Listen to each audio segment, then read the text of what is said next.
네, 마약류 투약 혐의를 받는 배우 이선균 씨에 대해서 경찰이 조만간 다시 불러 조사하겠다는 방침입니다. 어제 경찰에 나와 실시한 마약 간이 검사에서는 음성이 나온 가운데 이 씨는 마약 투약 혐의에 대한 진술을 거부했습니다. 취재 기자 연결해서 자세히 알아보겠습니다. 우철희 기자. 네, 사회부입니다. 네, 경찰이 이선균 씨를 조만간 다시 부른다고요.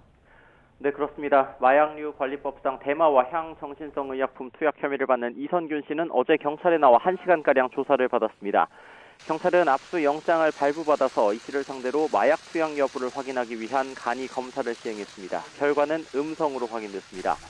통상 소변 채취로 이뤄지는 간이 검사는 5에서 10일 안에 마약을 투약했을 경우 반응이 나오고 그 이전에 투약한 마약은 검출이 어려운 것으로 알려졌습니다. 이 때문에 경찰은 모발과 소변을 국립과학수사연구원에 보내 정밀 감정을 의뢰했습니다. 정밀 감정 결과는 1개월 뒤쯤 나올 것으로 예상한다는 게 경찰의 설명입니다.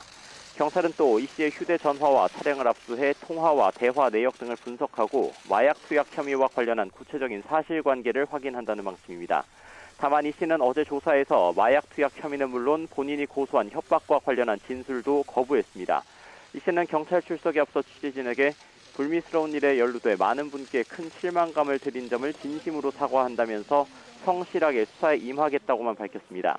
혐의를 인정하느냐는 질문에도 조사에 성실히 임하겠다면서 마찬가지로 즉답을 피했습니다. 이 씨의 진술 거부 의도에 관심이 쏠리는 가운데 확실한 물증이 나오기 전까지는 혐의를 인정하지 않겠다는 의도가 해석이 됩니다. 경찰은 조만간 이 씨를 다시 불러 마약 투약 혐의 관련 내용을 집중적으로 캐 묻겠다는 방침입니다. 이르면 이번 주말이 될 것으로 보입니다. 구속영장 신청 여부는 이 씨 진술과 국과수 정밀 감정 결과 등을 종합적으로 살펴 결정하겠다는 입장입니다.